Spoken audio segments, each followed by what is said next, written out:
하시겠습니다. 오늘 말씀은 신명기 8장입니다. 8장 1절 구약 페이지 274쪽입니다. 신명기 8장 1절부터 10절까지인데 6절까지만 저와 여러분이 한 절씩 교독하시겠습니다. 신명기 8장 1절에서 6절까지 구약 페이지 274쪽입니다. 내가 오늘 명하는 모든 명령을 너희는 지켜 행하라. 그리하면 너희가 살고 번성하고 여호와께서 너희의 조상들에게 맹세하신 땅에 들어가서 그것을 차지하리라. 내 하나님 여호와께서 이 40년 동안에 내게 광야길을 걷게 하신 것을 기억하라.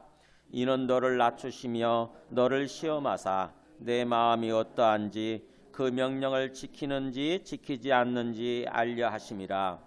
너를 낮추시며 너를 줄이게 하시며 또 너도 알지 못하며 내 조상들도 알지 못하던 만나를 내게 먹이신 것은 사람이 떡으로만 사는 것이 아니요 여호와의 입에서 나오는 모든 말씀으로 사는 줄을 내가 알게 하려 하심이니라. 이 40년 동안에 내 의복이 헤어지지 아니하였고 내 발이 부르트지 아니하였느니라. 너는 사람이 그 아들을 징계함 같이 내 하나님 여호와께서 너를 징계하시는 줄 마음에 생각하고 내 하나님 여호와의 명령을 지켜 그의 길을 따라가며 그를 경외할지니라. 아멘. 앉으시겠습니다. 네, 오늘은 2019년도 이제 마지막 주일인데요. 그래서 2019년도를 돌아보면서 2020년을 계획하는 그런 한 주예요. 이번 한 주가 이제 수요일이면 2020년도가 시작이 되잖아요. 그래서 항상 무슨 일이든지 마무리를 잘하고 시작을 잘하는 게 중요합니다. 그러니까 마무리를 잘하는 것도 항상 중요하고요. 그 다음에 또 시작을 잘하는 것도 항상 중요하죠. 주님 안에서. 그래서 2019년도를 차근차근 주님의 관점에서 돌아보는 거예요. 1년을 쭉 돌아보면 굉장히 어려웠던 순간들 되게 있죠. 그죠? 좋았던 어떤 순간들도 있지만 굉장히 어려웠던 순간들이 있어요. 저도 많이 있었습니다. 그걸 돌아보는 거예요. 주님의 관점에서 주님이 왜 그런 순간들을 허락하셨을까? 거기에 담겨있는 주님의 뜻이 뭘까? 천천히 주님의 관점에서 이렇게 생각하면서 기도하다 보면 깨닫게 해주십니다. 하나님의 뜻이 뭔지. 그리고 또 2020년도를 주님의 관점에서 소망하면서 바라보면서 계획을 세우고 그 다음에 그 계획을 또 주님 앞에 올려드리는 거죠. 이 계획대로 2020년도에는 어떤 새로운 삶을 우리가 살게 하여 주시옵소서. 우리의 꿈, 우리의 이 계획들을 온전히 계획이 성취되는 그런 정말로 멋진 2019년도와는 다른 어떤 멋진 어떤 2020년도의 삶이 되게 하여 주시옵소서. 그게 이루어지게 하여 주시옵소서. 그렇게 기도하면서 주님 앞에 올려드리는 거예요. 그것이 이번 한 주 동안에 우리가 해야 될 아주 중요한 시간들입니다. 우리가 아마 그렇게 생각하고 기도한 대로 또 우리가 살아가게 될 거예요. 2020년도를. 그러니까 굉장히 중요하죠. 오늘 말씀이 바로 그런 맥락에서 우리에게 주시는 말씀입니다. 오늘 이 말씀은 신명기 말씀이잖아요. 신명기 8장 말씀인데 신명기 8장 말씀이 어떤 그 우선 배경부터 좀 얘기해 주실래요? 보여주실래요? 배경. 그림을 보여주세요. 여기 보면은 이게 이스라엘이 있는 지도예요. 이게 이스라엘 땅이고 이 부분이 여기 여리고 보이죠? 이게 가자지구 보이고 이게 이스라엘 땅이고 그 다음에 옆에 사해가 있고 그 위에는 좀 잘 안 보이네. 갈릴리 호수가 있을 텐데 그 다음에 여기가 이 시나이 반도고요. 그 다음에 여기가 시내산이 있고 이스라엘 사람들이 여기서 살았어요. 여기가 어디냐면은 여기가 애굽, 오늘날 얘기하면 이집트죠. 이집트. 여기에서 400년 동안 살면서 뭔가 이렇게 민족이 이게 번성하게 되고 이렇게 사람들이 불어난 거죠. 그래서 하나님이 이 사람들, 이스라엘 사람들 여기서 끌어냅니다. 해방시키는 거예요. 여기서는 노예로 살았거든요. 이 애굽에서는 애굽 사람들의 종으로 노예로 살았습니다. 근데 그 이스라엘 사람들이 그게 힘들어가지고 하나님 앞에 막 호소하다 보니까 그 호소가 하나님 앞에 전달이 된 거예요. 그 기도가. 그래가지고 하나님이 드디어 모세를 보내셔서 모세를 통해서 출애굽을 시키는 거죠. 그래서 애굽에서 나왔다 그래서 출애굽이에요. 400년 만에 나와서 그 다음에 여기 이제 홍해를 건너고, 홍해를 건너기보다는 홍해를 지나죠. 홍해를 바다가 쫙 갈라지게 만드심으로써 홍해 바닷길을 통해서 이렇게 건너가시고 이제 광야로 이렇게 또 광야를 지나서 여기 시내산에 딱 이르게 되고, 그다음에 시내산을 지나서 여기 이제 여기 보면은 잘 안 보이시겠지만 가데스 바네아라고 하는 이게 있어요. 여기 3표시 있죠. 이 가데스 바네아 이곳인데 이곳에 딱 1년 반 만에 도착합니다. 출애굽한 지 1년 반 만에. 그래가지고 하나님이 드디어 이제 들어가라 그랬어요. 여기 이스라엘 땅, 여기 반도, 여기 가나안 땅에 내가 너희들한테 약속으로 주었던 거니까, 약속했던 땅이니까 이제 내가 너희들한테 그 땅을 줄 테니까 그 땅에 들어가라 그런 거예요. 근데 이스라엘 사람들이 겁이 덜컥 나가지고 우리가 정탐꾼을 좀 파송해 본 다음에, 정탐꾼을 보내서 그 땅을 좀 정탐한 다음에 우리가 전략을 세워서 들어가면 안 되겠습니까? 그렇게 얘기를 해요. 그래서 하나님이 그걸 허락하셔서 각 지파별로 한 명씩, 그럼 12명이죠. 12명을 뽑아가지고 정탐꾼을 보냅니다. 그래서 정탐꾼을 보냈는데 정탐꾼이 와서 보고를 하는데 이게 문제가 되는 거예요. 10대 2로 갈려요. 10대 2로. 2명은 여호사와 갈렙인데 여호사와 갈렙은 좋게 보고를 해요. 진짜 그 땅은 하나님이 우리에게 주시는 젖과 꿀이 흐르는 땅이 맞습니다. 그러니까 우리는 들어가면 됩니다. 이제 들어갑시다 그러는데 나머지 10명이 어떤 보고를 하냐면 아닙니다. 거기에 가보니까 거기에는 성이 견고하고, 그 가나안 땅 사람들이 성이 지키고 있는 그 성이 너무너무 크고 견고하고, 더군다나 그 가나안 땅 사람들은 키가 얼마나 큰지 마치 우리는 거기에 딱 붙어있는, 나무에 붙어있는 어떤 그 메뚜기 같습니다 이렇게 보고를 하는 거예요. 메뚜기, 나무에 붙어있는 메뚜기처럼 그런 모습입니다. 그러니까 우리가 거기 들어가면 안 됩니다. 우리 거기 들어가면 다 죽습니다 그런 거예요. 그래가지고는 사람들이 되게 그렇게 긍정적인 얘기를 듣고 부정적인 얘기를 들으면 되게 사람들이 어느 쪽을 따르죠? 참 신기하죠. 그거 보면은 우리가 두 가지 얘기를 듣잖아요. 긍정 얘기를 듣고 부정적인 얘기를 들으면 이상하게 우리 마음은 부정적인 얘기 쪽으로 마음이 갑니다. 이스라엘 사람들이 그랬어요. 이스라엘 사람들. 그래가지고는 거기서 결국에는 여기서 그 하나님 말씀을 듣지 않고 부정적인 얘기를 듣고 여기를 안 들어가기로, 오히려 애굽 땅으로, 이렇게 나왔다 애굽 땅으로 돌아갑시다 하는 거예요. 애굽 땅으로 돌아가려고 지도자 새로 뽑고 돌아가려고 함으로써 하나님이 나타나셔서 일종의 심판하시는 게, 징계를 하시는 게 징계. 그래가지고는 너희들 뒤로 돌아가 이렇게 하는 바람에 여기서 그때부터 40년을 방황합니다. 이 광야에 40년. 그러니까 그때부터 38년이죠. 38년을 더 방황해가지고 전체적으로 40년 걸린 거죠. 40년이 걸려서 그 다음에 이제 쭉 여기 이제 그 느보산에 도착하는 거예요. 이게 3표시 있잖아요. 느보산. 그래서 이 느보산에서 보면은 이게 여리고성 이쪽이 보이는 거예요. 그래서 느보산에서 모세가 드디어 이스라엘 사람들을 모아놓고 설교하는 거, 그게 신명기예요. 그 신명기 말씀이.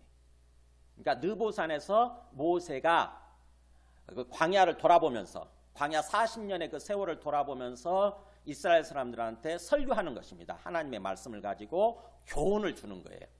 왜 너희들이 그렇게 광야 2년이면 들어갈 수 있었는데, 2년 만에 약속의 땅에 들어가서 거기서 행복하게 잘 살 수 있었는데 왜 우리가 광야를 40년이나 그렇게 방황해야만 했는지, 그거를 얘기해 주는 게 바로 이 신명기입니다.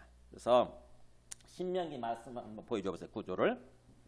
신명기는 영어로는 듀터라놈이에요. 참 어렵죠. 듀터가 이게 듀에 날 때 그 듀엣이에요. 둘이란 뜻이에요. 둘, 이자에. 그러니까 이거는 뒤에 글자는 그 율법이란 뜻이고요. 그러니까는 두 번째 율법이란 뜻입니다. 이게 듀터라놈이가 두 번째 율법. 근데 우리 한자 말로는 신명기라고 돼 있잖아요. 명자가 이게 율법을 말하는 거고 하나님의 말씀을 말하는 거고, 신자가 풀신자잖아요. 그러니까 하나님의 말씀을 풀어서 얘기해 준 거, 이런 뜻이에요. 신명기란 뜻이. 즉 다시 말하면 하나님의 말씀이 하나님이 주신 율법이 내이기에 나오지 않습니까? 그 내이기의 말씀을 다시 풀어서 자세하게 여기에 담겨있는 하나님의 뜻은 뭐다. 하나님의 뜻을 설명해 주는 거. 그게 신명기입니다. 신명기. 그래서 신명기 말씀은 이렇게 되어 있어요. 40년의 광야 생활을 마치고 드디어 이제 가나안 땅 진입을 앞둔 그 느보산에서 말씀을 하는데 세 번의 설교로 이루어져 있어요. 신명기는 세 번의 설교로. 그래서 1장에서 4장 43절까지는 첫 번째 설교가 나오고요. 그 다음에 4장 44절부터 26장까지 길죠. 아주 26장까지는 두 번째 설교가 나오고 우리 본문이 지금 여기에 있죠. 그 다음에 27장 28장 이 두 장은 세 번째 설교고 이렇게 됩니다. 그리고 나머지는 드디어 모세가 거기서 모세도 못 들어가요. 모세도 가나안 땅에 못 들어가고 리더십이 교체가 됩니다. 모세에서 여호수아로. 그 장면이 마지막에 이렇게 나오는 거죠. 이렇게 신명기가 구성이 됩니다. 전개가 됩니다. 그러니까는 신명기가 좀 길긴 하지만 이 구조를 알고 찬찬히 생각하시면서 읽게 되면은 큰 교훈을 얻어요. 큰 교훈을 얻습니다. 그래서 오늘 말씀은 신명기 8장 말씀은 여기 두 번째 설교에 있죠. 그러니까는 특별히 두 번째 설교는 하나님이 주신 내기 율법을 자세히 설명을 해요. 하나님의 말씀을 설명하는 거죠. 거기에 담겨 있는 하나님의 어떤 뜻 이거를 자세히 설명하면서 왜 우리가 그 말씀에 순종하고 말씀대로 삶을 살아가야 되는지 그걸 얘기해 주는 거예요. 자, 그 맥락에서 오늘 말씀을 한번 보도록 하겠습니다. 1절에 그렇게 나오죠. 내가 오늘, 바로 오늘 그런 뜻이에요. 바로 오늘, 그러니까 지금 설교하면서 내가 바로 오늘 명하는 모든 명령을 너희는 지켜 행하라. 그러니까 모세가 지금 하나님의 말씀을 설명하려고 하면서 하나님의 말씀을 설교하려고 하면서 오늘 내 입을 통해서 명령이 되어지는 이 말씀을 너희는 다 지켜 행하라. 그 말씀대로 살아라. 그러면 그렇게 되면 너희가 살게 되고 살고란 말이 나오죠. 우리의 생명이 사는 거예요. 우리 육체적인 생명이 사는 것이 아니고 하나님과의 관계에 있어서 사는 영적인 생명이에요. 사실은 하나님이 우리에게 주시는 영생이라고 그러잖아요. 하나님이 주시는 하나님의 생명이 그게 영생이고 우리의 영적인 생명이거든요. 너희가 그렇게 살게 될 거다. 하나님과의 관계에 있어서 살게 될 거다. 그런 뜻이에요.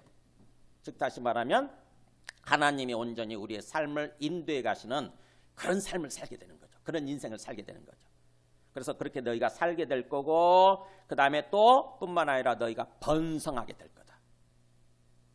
그리고 또 여호와께서 너희 조상들에게 맹세하신 그 땅, 약속의 땅, 가나안 땅이죠. 그 땅에 들어가서 그것을 차지하게 될 거다. 즉 다시 말하면 하나님이 우리에게 주신 약속, 비전을 성취하는 삶을 살게 될 거다. 그런 뜻이에요.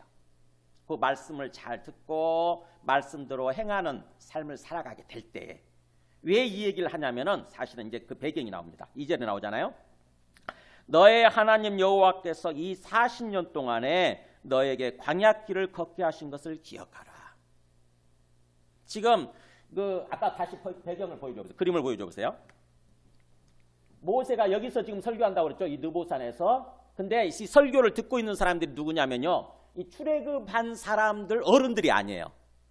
출애굽을 할 때에 40년 전이죠. 출애굽을 할 때 그 어른이었던 그 20살 이상이에요. 20살 이상인 사람들은 성인 취급합니다. 그 사람들은 전쟁을 할 수 있는 그런 사람들이에요. 그래서 20살 이상 된 사람들 중에서 군사를 뽑거든요.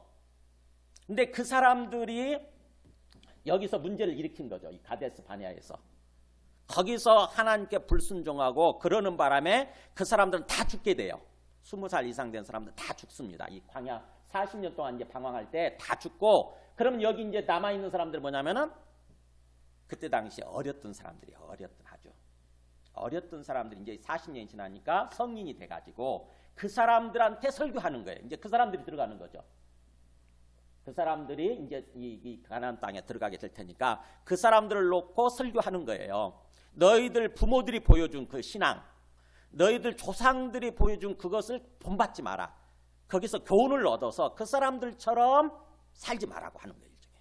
그 사람들은 뭐예요? 잘못하는 바람에 결국 이 40년 광야 생활 동안에 다 죽게 됐다고 하는 거죠. 가나안 땅 못 들어가고 다 죽게 되어버렸다고. 그래서 그 얘기를 하는 거예요. 너희 하나님 여호와께서 이 40년 동안에 무려 40년 걸린 거예요. 이게 40년 동안에 너희들로 하여금 광야길을 걷게 하신 것을 기억해라. 이렇게 안 해도 됐는데 어떻게 해서 그 40년 광야길을 40년씩이나 우리가 걸려야만 했는가, 방황해야만 했는가. 그것을 찬찬히 돌아보면서 깨닫고 마음속에 새기라는 거죠. 그리고 똑같은 잘못을 되풀이하지 말라는 거죠. 똑같은 삶을 살지 말라는 거예요. 마음속에 그것을 생각하고 기억해라. 자, 그렇다고 한다면은 왜 우리가 이제 알아야 되는 거죠. 왜 우리 그 조상들이, 이스라엘 이 조상들이 1세대가, 출애굽 1세대가 그렇게 광야에서 40년을 방황하고 또 광야에서 다 죽어야만 했던가. 어떤 일인가, 도대체 어떤 일이 벌어졌었나, 이거를 우리가 깨달아야 됐죠. 아까도 얘기했던 것처럼 정탐꾼을 여기서 보낸다고 그랬죠. 12명의 정탐꾼을 보내가지고 그 사람들이 와서 보고를 하는데 10대 2로 딱 갈리는 거예요. 그 10대 2, 두 명은 긍정적인 보고를 하고 그 다음에 10명은 부정적인 보고를 하는 거예요. 그 사람들은 키가 장대가지고 우리는 마치 고목나무에 붙은 메뚜기 같습니다, 이런 얘기를 하고, 그 성은 너무너무 크고 견고해가지고 우리가 그것을 무너뜨릴 수 없을 뿐만 아니라 우리 거기 가면 다 죽는다고 이렇게 보고를 하는 거죠. 그럴 때 그 얘기를 듣고 이스라엘 사람들의 반응을 보세요. 민수기 14장 1절입니다. 여기 보세요. 그 얘기 10명의 보고를 들은 거죠. 보세요. 온 회중이 소리를 높여 부르짖으며 백성이 밤새도록 통곡하였더라. 부정적인 쪽으로 당연히 흘러요. 되게 보면 우리 죄성 때문에 그래요. 우리 타락하고 부패한 이 죄성 때문에 항상 부정적인 얘기가 되게 들어옵니다. 항상. 그러다 보니까는 그쪽으로 흐르죠. 그래가지고는 그 얘기를 들으니까 아이고 우리가 다 죽게 생겼구나 거기에. 그러면서 그러니까는 사람들이 온 회중이라 그랬잖아요. 이스라엘 온 백성들이 그런 뜻이에요. 이스라엘 백성들이 소리를 높여 막 밤새 부르짖으면서 통곡을 하는 것입니다. 그러면서 뭐라고 그러냐면은 이스라엘 자손이 다 모세 아론을 원망하죠. 이 모세 아론 지도자들이잖아요. 하나님 말씀에 따라서 이 사람들이 그 출애굽시킨 거 아닙니까? 이스라엘 사람들을 애굽에서 끌어내온 거거든요. 그러니까는 일단 이 사람들이 원망스러운 거지. 그래서 이 사람들 향해서 이제 막 비난하면서 원망하는 거죠. 뭐라고 그러냐면은 우리가 애굽 땅에서 죽었거나 이 광야에서 죽었더라면 좋았을 것을. 우리가 여기까지 오는 게 아니라 차라리 애굽에서 노예로 살다가 죽었더라면 좋았을 것을. 언제는 그랬잖아요. 언젠가는 우리를 여기서 끌어내 주시옵소서. 너무 힘듭니다. 우리를 자유롭게 해 주시옵소서. 막 그렇게 호소하고 기도했던 사람들이거든요. 근데 지금 완전히 딴소리 하는 거죠. 차라리 우리가 애굽에서 죽었더라면 좋았을 것을. 아니면 여기까지 오는 도중에 차라리 광야에서 죽었더라면 좋았을 것을. 이렇게 얘기하는 거예요. 계속 원망하는 거죠. 자, 이렇게 원망을 하다가 그 원망이 어디로 확장되는가 보세요. 우리도 보통 그래요. 보세요. 어찌하여, 여기 한번 읽어볼까요? 시작. 어찌하여 여호와가 우리를 그 땅으로 인도하여 칼에 쓰러지게 하려 하는가. 자, 원망이 어디로 확장됩니까 이제? 네, 하나님. 되게 우리 좀 사는 게 힘들고 우리 어려운 일, 힘든 일을 좀 당하게 되면은요, 처음에는 환경을 원망하고 상황을 원망하고 그 다음에 옆에 있는 사람을 되게 원망합니다. 자연적으로 그렇게 되게 돼 있어요. 자연적으로. 그래서 옆에 그 사람 잘못 때문에 내가 이런 어려운 일을 당하는 것 같으니까 그 사람을 향해서 자꾸 원망을 하죠. 그러다가 원망이 자꾸 깊어지고 확장이 되면 어디로 가냐면 결국에는 우리 마음이 하나님께로 가게 돼 있어요. 하나님. 이 사람을 허락하신 그 하나님. 이 상황을 허락하신 하나님이 문제라는 거죠. 하나님이. 그 아담과 하와도 그랬잖아요. 아담과 하와도 하나님이 그 아담과 하와가 그 하나님 먹지 말라고 하는 선악과 열매를 먹어버리고 나서 하나님이 아담한테 묻잖아요. 네가 왜 그렇게 했느냐 그랬더니 아담이 뭐라고 그러냐면은 하나님이 내게 주신 저 여자가 그렇잖아요. 하나님이 내게 주신 저 여자가 먹게 하는 바람에 내가 먹게 됐다고. 그러니까 저 여자의 잘못이면서 동시에 그 여자를 주신 하나님 당신이 문제라고 그러잖아요. 우리가 부패하고 타락하면은요, 항상 원래 우리 원망의 시선이, 우리 마음의 시선이 결국 꼭 하나님께로 향하게 돼 있습니다. 지금 이스라엘 사람들이 그러는 거예요. 어째서 그러잖아요. 어찌하여 왜 하나님이 우리를 이 땅가로 인도해 가지고 말이지 칼에 죽게 만들려고 그러시냐고 그러잖아요. 우리 칼에 죽게 생겼다고 지금. 내버려두지. 차라리 우리를 내버려두지. 하나님 왜 당신이 그러냐고. 그러면서 뭐라고 그러냐면은 우리 처자가 사로잡힐 텐데, 그죠? 우리 처자식들이 다 사로잡히게 생겼으니 이제 애굽으로 돌아가는 것이 낫지 않냐라 이렇게 얘기해요. 애굽으로. 그러니까 차라리 애굽으로 돌아가는 게 낫지 않겠냐. 즉 다시 말하면 이제 애굽으로 돌아가야 되겠다 그러는 거죠. 우리 애굽으로 돌아갑시다. 아까 그 그림 다시 보여줘 보세요.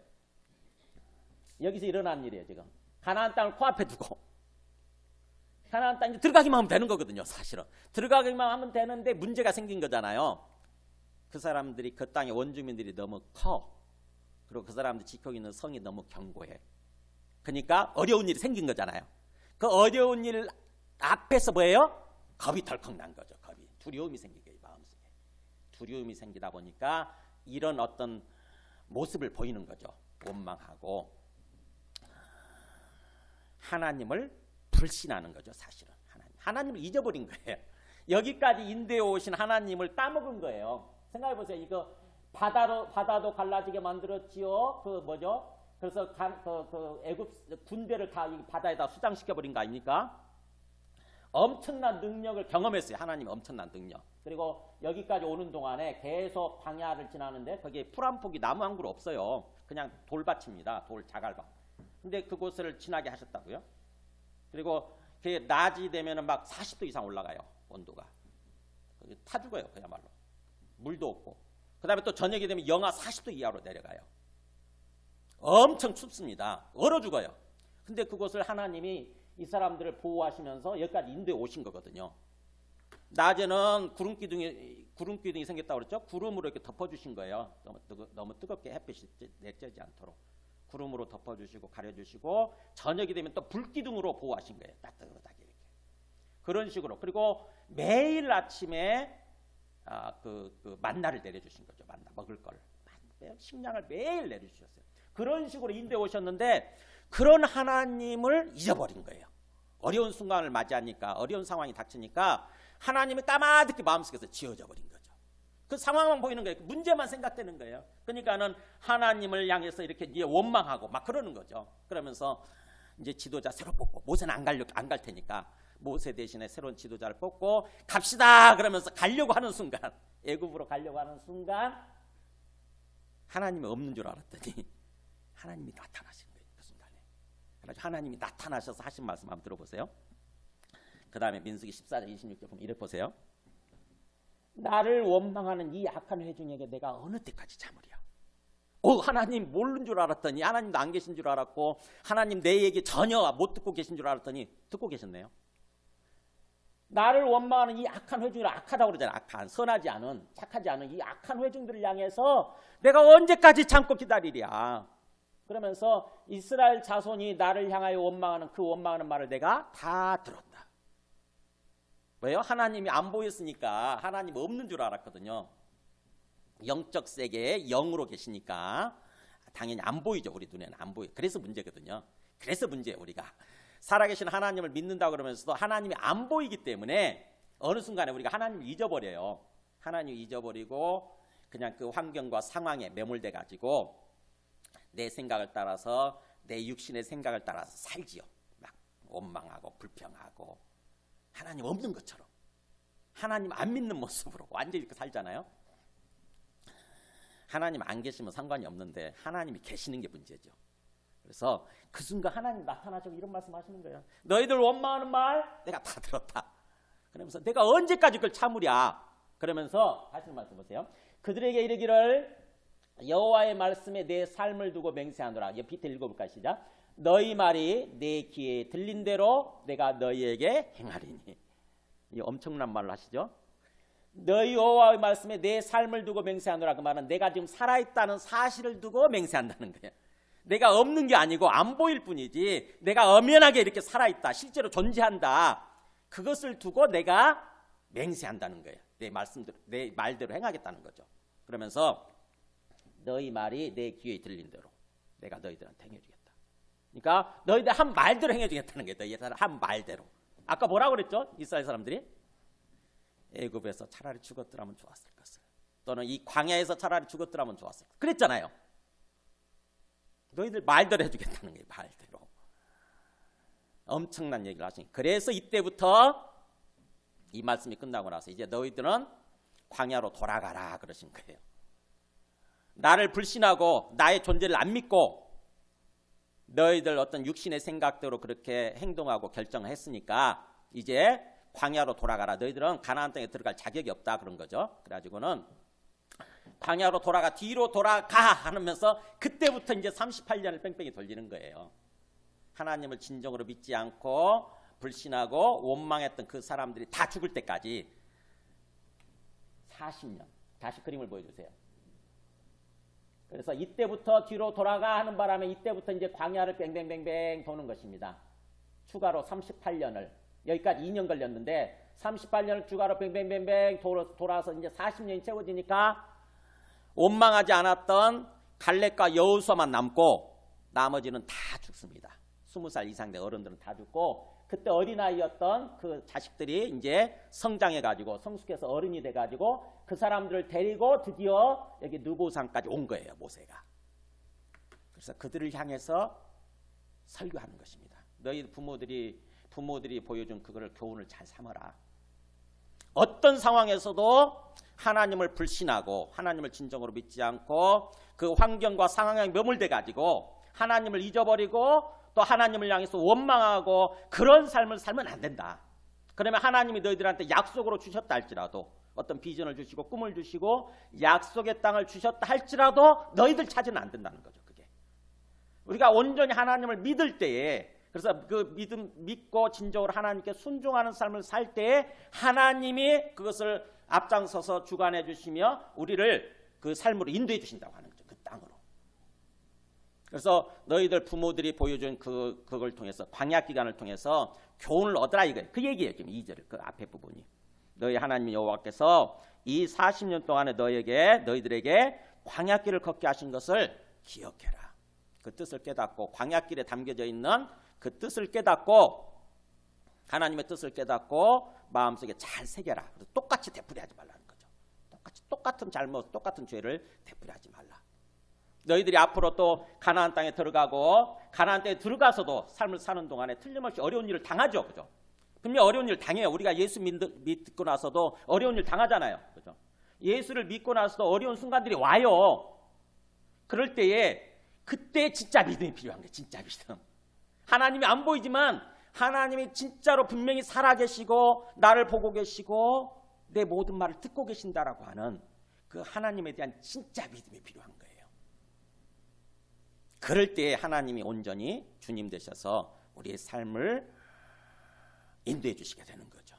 하나님의 약속을 성취하는 그런 삶을 인도해 주시게 되는 거죠. 지금 그 얘기를 하는 것입니다. 그래서 그 광야길 보세요. 광야길에 담겨있는 하나님의 교훈이 뭐냐, 하나님의 의도죠. 목적이죠. 하나님의 뜻이 뭐냐면 2절 뒷부분 보세요. 같이 읽어볼까? 이는부터 시작. 이는 너를 낮추시며 너를 시험하사 내 마음이 어떠한지 그 명령을 지키는지 지키지 않는지 알려 하심이라.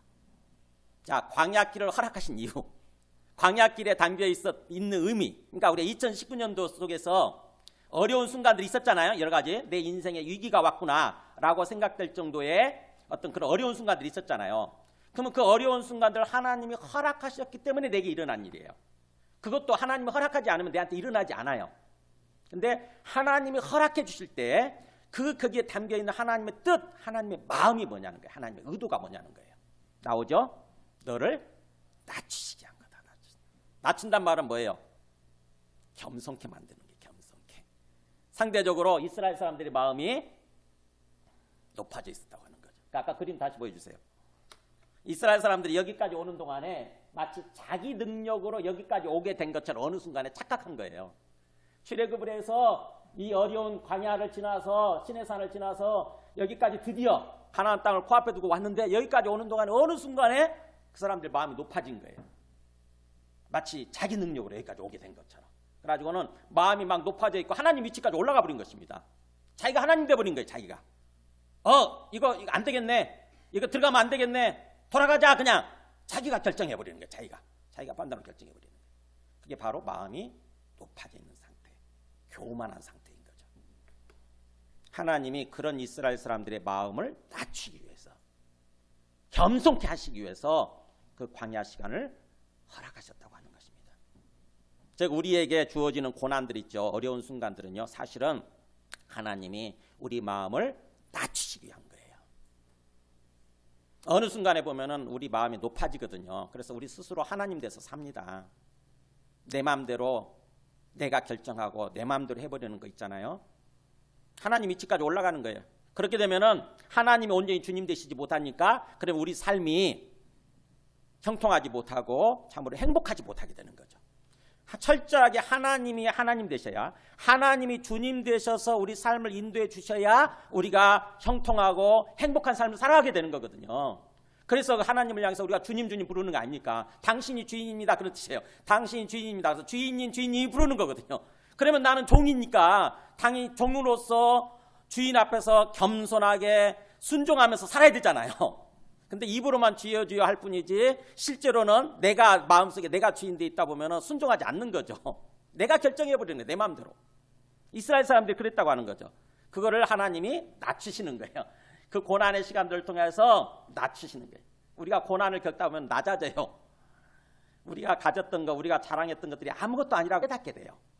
고난이 뭔가 고난의 강도를 자꾸 세게 하세요. 하나님은요. 우리가 항복 안 하면 고난의 강도를 좀 세게 하셔가지고 아이고 아니구나. 이게 아무것도 아니구나. 내가 갖고 있었던 지식 이것도 아무것도 아니고, 내가 갖고 있었던 어떤 돈 이것도 아무것도 아니네. 내가 갖고 있었던 내 자랑했던 어떤 능력 이거 아무것도 아니네. 이걸 우리 한계 상황을 깨닫게 돼요. 그러니까 그걸 내려놓게 됩니다. 아 이게 내 주인 될 수 없구나. 이런 것들이 내 하나님 될 수 없구나.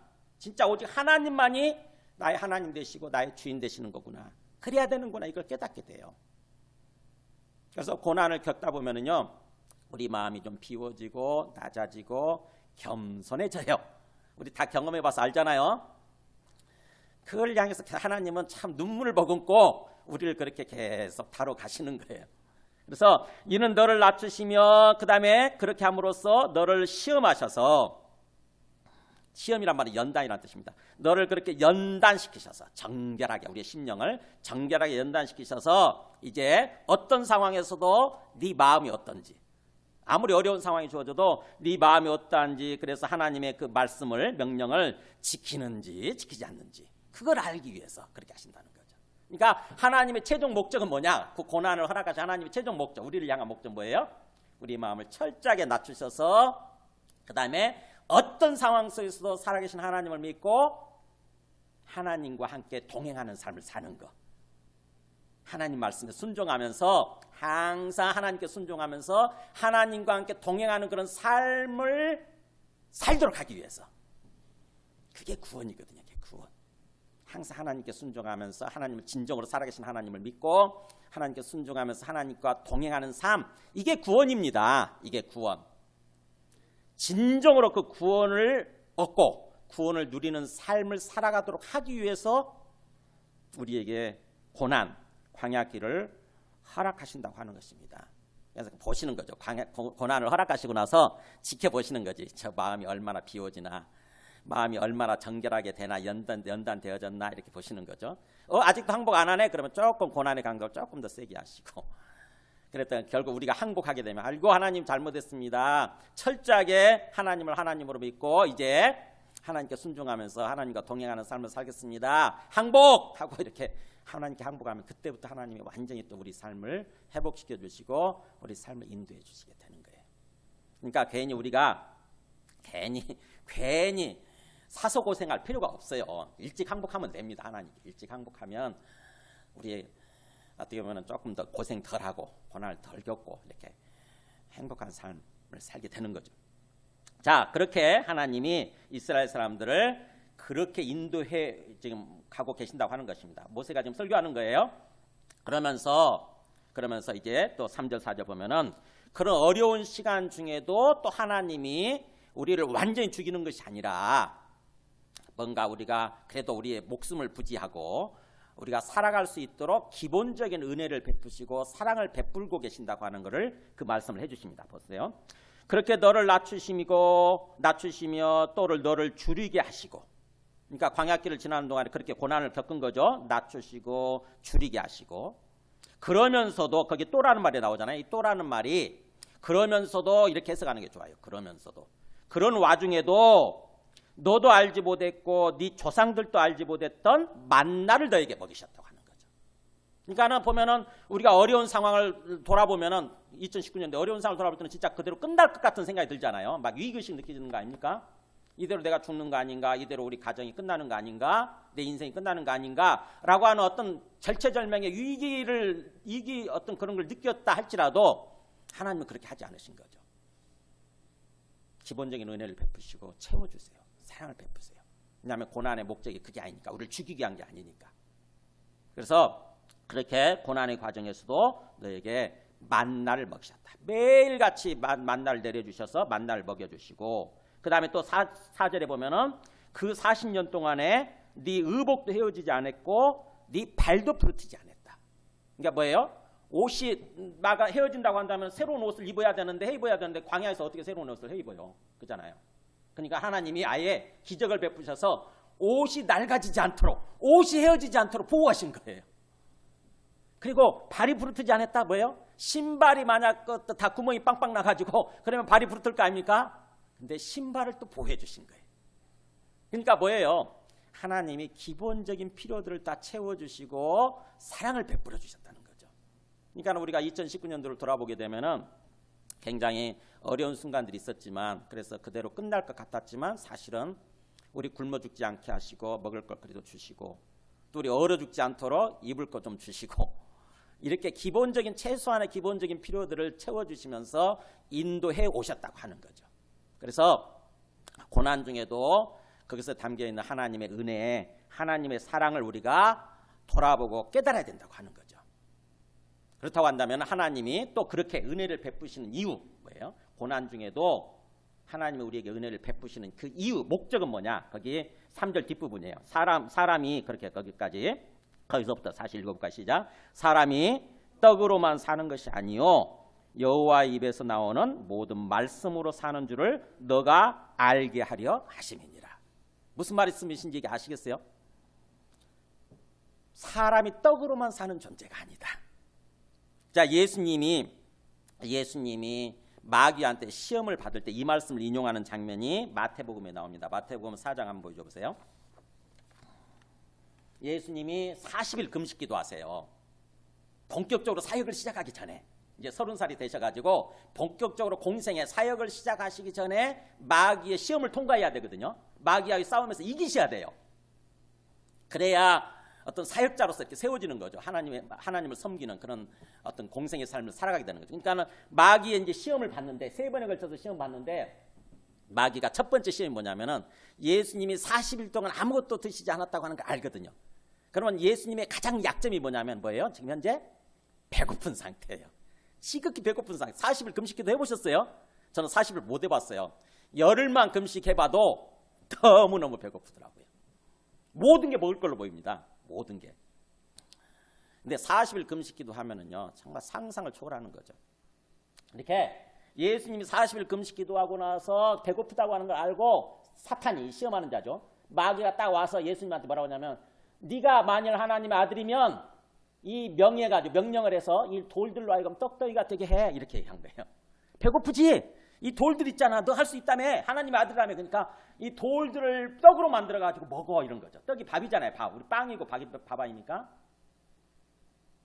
그러니까는 어떻게 보면 뭐예요? 하나님의 아들로서의 어떤 권세를 내 배를 채우는데, 내 어떤 육신의 욕망을 채우는데 사용하라는 거지, 마귀가.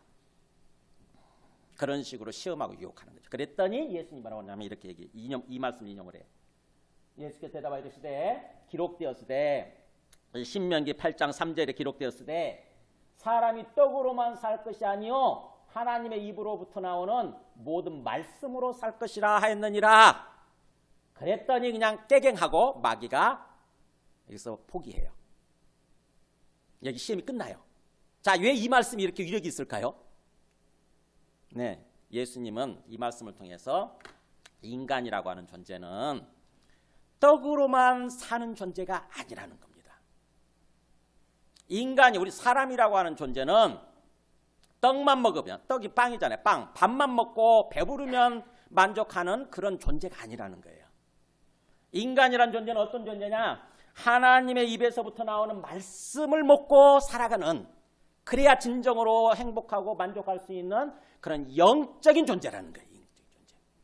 그러니까 나는 지금 영적인 삶을 살기를 원하는 거지, 네가 유혹하는 대로 내가 그야말로 어떤 그 마귀한테 굴복하고 어떤 육신의 배만 부르면 만족하는 그런 삶을 살아가려고 하는 게 아니다라고 하는 거죠. 즉 우리가 어떤 삶을 살아야 되는지 마귀 앞에서 일종의 단호하게 얘기하는 거예요. 만약 우리가 육신적인, 배만 부르면 만족하는 그런 육신적인 삶을 살아가려고 하는 그런 존재라고 한다면 마귀의 유혹에 넘어갑니다. 그래서 굴복한 게 넘어가게 되는 거죠. 그래, 내가 지금 배고픈데 내가 막 명령만 하면 이 돌들이 떡으로 바뀔 텐데, 바뀔 수 있잖아요. 하나님의 아들이시니까. 그렇게 해서 먹자, 이렇게 했을 거 아닙니까? 예수님은 초점을 거기 맞춘 거예요. 인간이라고 하는 것은 떡만 먹고 밥만 먹고 배부르면 그런 만족하는 존재가 아니라 영적인 생명이 만족해야 되는 영적인 존재다, 이렇게 얘기를 하는 거죠. 영적인 존재. 우리 인간이라고 하는 게 뭔지, 또 우리의 인생이라고 하는 게 어떤 것인지에 대해서 깨달아야 됩니다. 깊이 생각하고 깨달아야 돼요. 하나님이 우리 사람을 뭘로 지으신 줄 아세요? 어떤 존재로 지으셨냐면 우리 창세기 나옵니다. 창세기 1장 26절에 보면은 보세요. 우리 사람을 처음에 지으실 때 하나님이 이르시되, 읽어볼까요? 우리의 형상을 따라 우리의 모양대로 우리가 사람을 만들고, 이렇게 나오잖아요. 여기 엄청난 의미가 담겨 있어요. 우리의 형상을 따라 우리의 모양대로 우리가 사람을 만들자. 우리는 누구냐면 하나님이에요. 성부, 성자, 성령 하나님. 하나님의 형상을 따라서 또 하나님의 모양대로 우리가 사람을 만들자. 그러면 사람이라고 하는 존재는 하나님의 형상을 가진 존재예요. 쉽게 얘기하면 하나님적인 존재예요. 하나님 같은, 하나님을 닮은 존재. 개나 돼지, 짐승은 그렇지 않아요. 개나 돼지나 짐승은 하나님의 형상대로 만들어진 존재가 아니에요. 그냥 개들은 배만 부르면 만족하는 존재야. 배만 부르면. 그래서 배고프면 꿀꿀꿀 부르고, 그냥 이게 딱 먹을 걸 줘가지고 그러면 또 가만히 있고 하는 그런 존재예요. 근데 우리 인간이라고 하는 존재는 그런 존재가 아니라고 하는 것입니다. 하나님적인 존재, 하나님같이 만들어진 존재. 그래서 뭐예요? 하나님과 항상 교제하면서 영적인 만족을 얻어야, 영적인 배가 불러야 비로소 만족하고 행복할 수 있는 그런 존재예요. 우리 인간이 그렇게 지음받았습니다.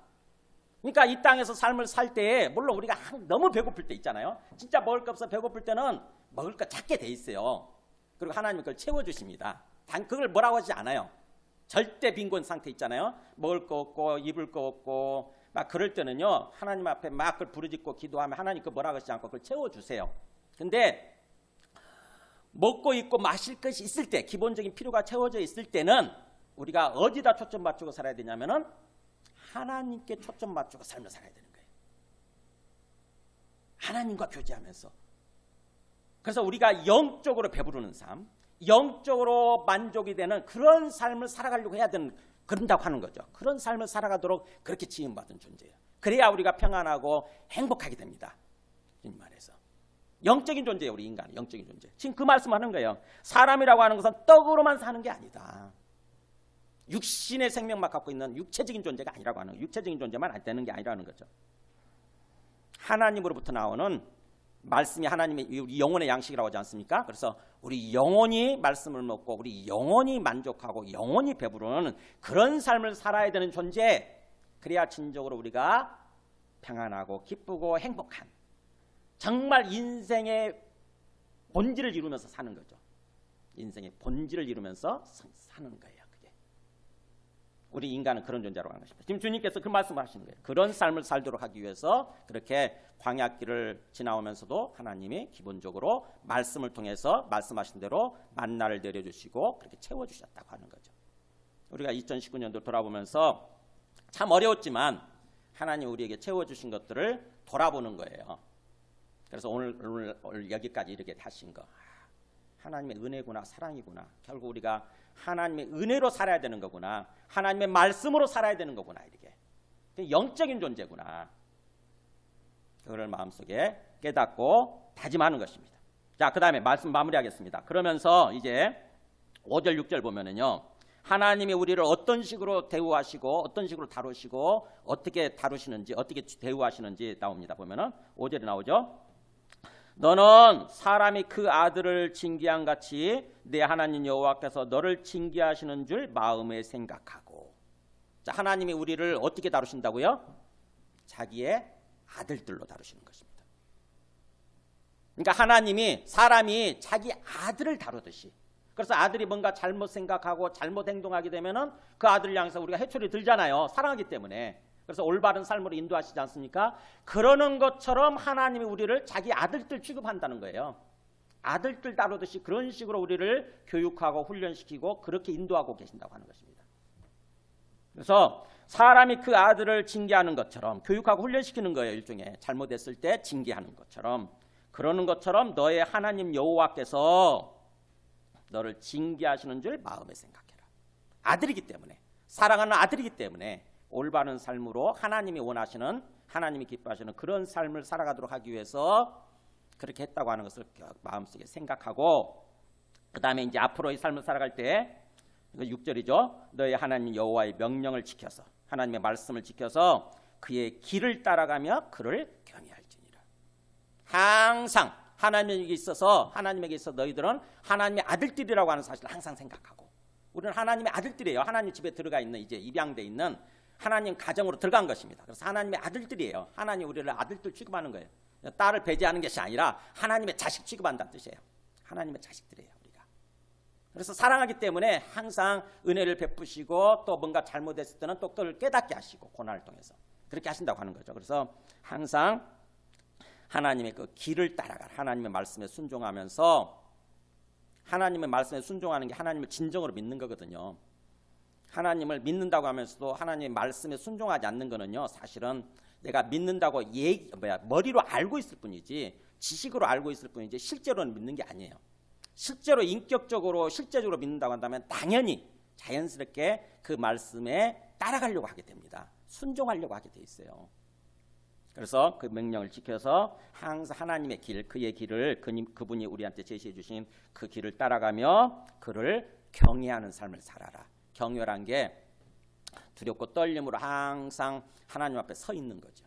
하나님이 진짜 살아계시고 그분이 온 세상을 지으신 하나님이시라고 한다면, 주인이시라고 한다면 우리는 그 앞에 설 때 마음속에 건강한 두려움과 떨림이 있게 마련이에요. 건강한 거예요. 이건 건강한 거예요. 우리 마음이 막 퍼져버린 모습 있잖아요. 퍼져가지고 그냥 에이 몰라요 그러면서 내 마음대로 해버리는, 그게 교만한 거죠. 사실은 교만하고 퍼져있는 상태, 방만한 상태잖아요. 근데 우리의 심령이 건강할 때는 하나님을 딱 생각하는 순간 딱 자세를 고쳐 잡는 거지, 하나님 앞에서. 그게 경외입니다. 경외. 그래서 그런 자세로 살면서, 그런 자세로 살 때에, 그런 자세로 신앙생활을 하는 거죠. 그런 할 때에 이제 하나님이 우리를 어떤 땅으로 인도해 주시냐, 앞으로 우리가 2020년도 맞이할 2020년도는 어떤 삶이 되는 거냐, 하나님 우리한테 꿈꾸시고 계획하시는 거예요. 어떻게 보면 약속으로 주시는 거죠. 어떤 땅이냐, 그게 이제 7절에서 10절 우리가 읽지 않았지만 이렇게 나와요. 너의 하나님 여호와께서 너를 아름다운 땅에 이르게 하시나니. 아름다운 땅이래. 아름다운 땅, 선한 땅, 좋은 땅이죠. 그래서 그곳은 골짜기를 가든지 산지를 가든지 시내와 분천과 샘이 흐르고, 와 광야를 지나온 그 이스라엘 사람들에게 이 얘기를 듣는다고 생각해 보세요. 물 하나 없는 곳, 정말 목말라 죽을 것 같았던 그런 땅인데, 우리가 들어가는 땅은, 하나님이 주시는 땅은 어디를 가든지 시냇물이 흐르고, 분천, 땅에서 솟는 물이죠. 분수처럼 솟는 물, 분수, 그런 물이 있고, 그 다음에 또 샘이, 고여있는 샘물이 있고, 이렇다는 거예요. 얼마나 눈에 번쩍 뜨겠어요, 그죠? 그 다음에 또 그 땅은 밀과 보리의 소산지, 먹을 양식의 풍부함. 그 다음에 또 먹고 나서는 우리 또 뭔가 과일도 먹고 차도 마시고 그래야 되지 않습니까? 후식이라고 그러죠. 후식. 보세요. 포도와 무화과와 석류와 감람나무와 꿀의 소산지라. 먹을 양식만 주는 것이 아니라 너희들 후식도 주신다. 후식. 그것도 풍부하게 주시는 것이다. 그래서 그 땅은 너가 먹을 것에 모자람이 없고 너에게 아무 부족함이 없는 땅. 이게 어떤 상징적으로 비유적인 표현이니까 잘 생각을 하세요. 이게 우리에게 주시고자 하는 땅, 우리에게 주시고자 하는 새 삶이라고 하는 것은 이런 땅이라는 거, 이런 삶이라는 거예요. 부족함이 없고 모자람이 없는 세상, 삶, 그런 삶으로 인도해 가기를 원하신다고 하는 거죠. 그래서 심지어 그 땅은, 그 땅의 돌은 철이요. 그때 당시에 철이 얼마나 귀하던 세상이에요. 근데 돌멩이가 다 철이래. 그리고 또 산에서는 동을 캘 것이라. 산을 후벼 파면 뭐가 나온다는 거예요? 더 귀한 구리가 동이 나온다는 거예요. 비유적으로 표현하는 거죠. 그야말로 아주 풍성하고 우리가 귀하게 여기는 것들이 넘쳐나는 그런 삶으로, 그런 세상으로 인도해 가려고 하시는 거다. 그래서 결국에는 우리가 어떤 삶을 살게 되고 또 그런 삶을 살게 하시려고 하냐면은 10절에 나오죠. 너가 먹어서 배부르고 너의 하나님 여호와께서 옥토를, 기름진 땅 옥토를 너에게 주셨으므로 말미암아 그를 찬송하리라. 하나님께 감사하고 하나님을 찬송하는 그런 삶을 살게 된다고 하는 거죠. 그런 삶으로 인도해 가시려고 하는 거예요. 그러니까 하나님이 우리를 지으시고 우리를 향한 어떤 그 기대나 목적은 뭐냐면요, 항상 우리가 하나님을 인정하고 진정으로 하나님을 믿고 하나님께 감사하고 하나님을 찬송하는 삶을 사는 거예요. 우리의 존재 이유, 우리의 삶의 목적은 그거예요. 사실은요, 항상 하나님을 찬송하고 하나님께 감사하고, 그게 하나님의 영광을 나타내는 삶이거든요. 하나님의 영광을 위해서 우리는 지음받은 존재예요. 그러니까는 우리가 결국 그런 삶을 살게 되도록 그런 삶으로 우리를 지금 인도해 가고 계신다고 하는 거죠. 2020년도가 우리가 이런 삶을 살 수 있으려면은 앞에서 주신 말씀들을 찬찬히 기억하는 거예요. 광야의 어려운 시간들을 통해서 하나님이 나를 낮추기를 원하셨구나. 내 마음이 교만했고 하나님 자리까지 높아졌는데 철저하게 하나님 앞에서, 하나님의 하나님 되심 앞에서 내 마음을 겸손히 낮추고 항상 하나님을 갈망하고 항상 하나님을 의식하고 하나님 앞에서 항상 하나님과 교제하고 교통하면서 하나님과 동행하는 그런 삶을 살려고 하는 거죠. 그게 믿음이에요. 그게 믿음이고 그게 구원이에요. 사실은 이 땅에서부터 구원. 그런 삶을 살기를 원하시는 것입니다. 우리가 그런 삶을 살아야 되는 거예요. 그래서 이제 이번 한 주 동안 2019년도를 잘 돌아보시면서 그냥 흘려보내지 마시고요. 그 토인비라는 사람이, 역사가 토인비 아시죠? 아놀드 토인비. 그 사람이 그렇게 얘기를 했어요. 유명한 말 했는데 한번 보여주실래요? 역사의 고린도전서 10장 11절 보여주시면 돼요. 고린도전서 10장 11절. 네, 여기 보면은 이 밑에 있네요. 인간에게 있어서 가장 큰 비극은 지나간 역사에서 아무런 교훈도 얻지 못하는 데 있다. 자기가 역사가로서 인간의 역사를 쫙 돌아보니까, 사람들의 모습을 보니까 지나간 역사가 주는 교훈이 있는데 거기서 교훈을 얻지 못한다는 거예요. 그러니까 똑같은 일을 계속 되풀이한다는 거죠. 우리가 그렇게 살아요. 우리가 2019년도에 우리가 하나님 앞에서 불신앙으로, 하나님을 불신하고 그러다 보니까 우리한테 고난이 주어졌고, 그러면 그것을 통해서 돌아보고 교훈을 얻고, 그러면 똑같은 어떤 그를 또 하나님을 불신하는 그런 죄를 범하지 않으면은 우리가 뭐 좀 더 나은 삶을 살 수 있는데 똑같이 되풀이합니다. 똑같이. 그럴 가능성이 커요. 사실은 우리 모두가.